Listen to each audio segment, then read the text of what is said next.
Hello friends, welcome to my channel and welcome to my another blog. আশা করি তোমরা সবাই ভালো আছো।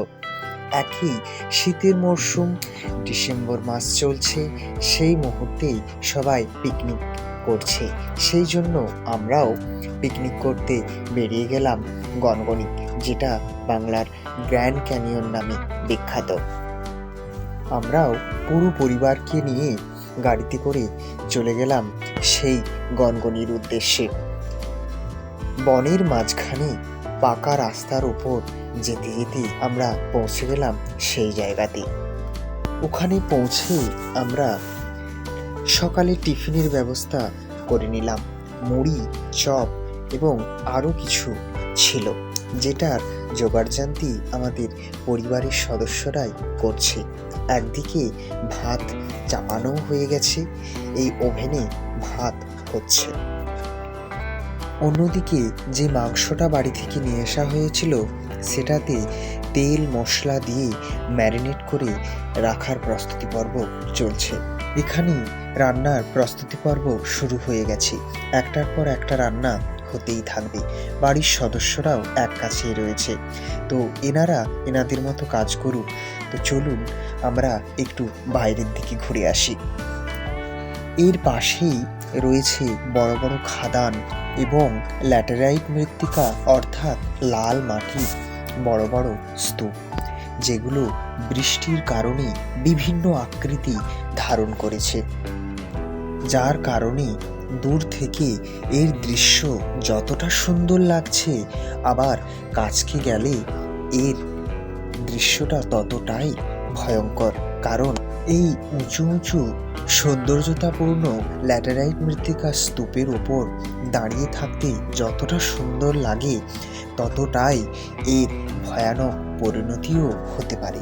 কারণ এই উচ্চতা থেকে বাই চান্স কেউ যদি পা স্লিপ খেয়ে কখনো এর নিচই পড়তে পারে, তাহলে তার পরিণতি কিন্তু ভয়ঙ্কর হয়। একটু এগিয়ে গেলেই দেখতে পাওয়া যায় একটি ভদ্রকালীর উচ্চতা সম্পন্ন একটি মন্দির, যার পাশে আরও দুটি মন্দির রয়েছে। একদিকে রয়েছে বাবা শৈলেশ্বরজিউ অর্থাৎ মহাদেবেরই আরেকটি রূপ, আরেকদিকে রয়েছে হনুমানজির মন্দির, যাকে সংকটমোচন হিসাবেও জানা যায়।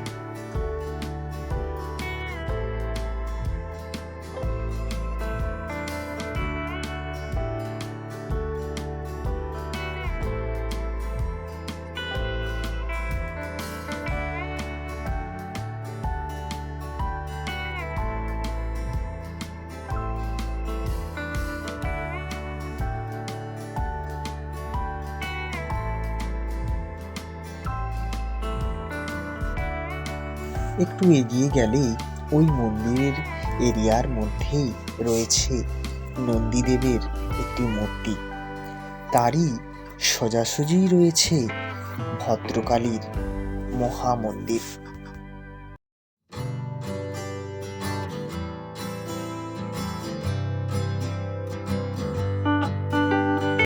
মন্দিরের ভেতরে ঢুকলেই দেখতে পাওয়া যায় মায়ের পাথরের তৈরি বিশাল আকৃতি বিশিষ্ট একটি মূর্তি, যেটি দেখতে খুব সুন্দর। মন্দিরে আসতে কার না ভালো লাগে, তাই এই মন্দিরের দিকে এসে আমারও খুব ভালো লেগেছে।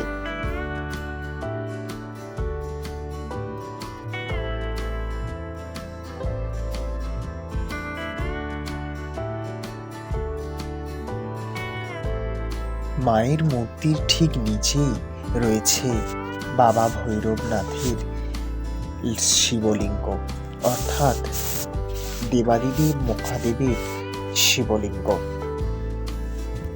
মন্দির থেকে বেরিয়ে খাওয়া দাওয়া করে আমরা রিসর্টের দিকে বেড়াতে গেলাম, যেখানে প্রচুর দোকান রয়েছে এবং প্রচুর লোকের সমাগম হয়েছে।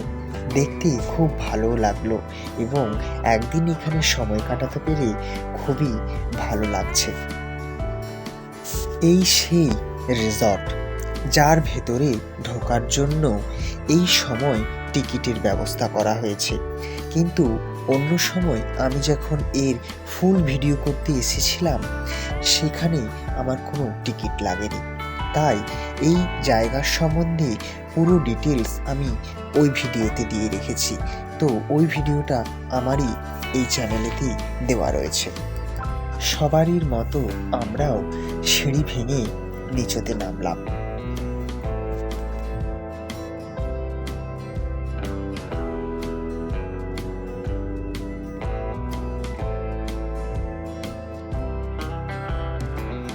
সিঁড়ি থেকে চারিদিকের সৌন্দর্যতা দেখতে একটা আলাদাই অনুভূতি হচ্ছে। তাই এই অনুভূতি মন থেকে অনুভব করার জন্য সামনাসামনি দেখাটাই শ্রেয়।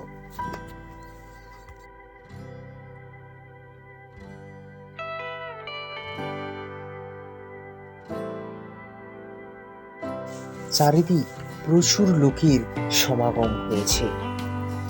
এই সময় প্রচুর লোকের সমাগম হওয়াটাই স্বাভাবিক, কারণ এই শীতের সময় এখানে হাজার হাজার মানুষ পিকনিক করতে আসেন এবং এইটা যেহেতু বাংলার গ্র্যান্ড ক্যানিয়ন হিসাবে বিখ্যাত, তাই বহু পর্যটকও এখানে গবেষণার জন্য এসে থাকে। যাই হোক, আমরা অনেকক্ষণ এসেছি, সেহেতু আমাদের দেখার পর্ব প্রায় শেষের পর্যায়ে।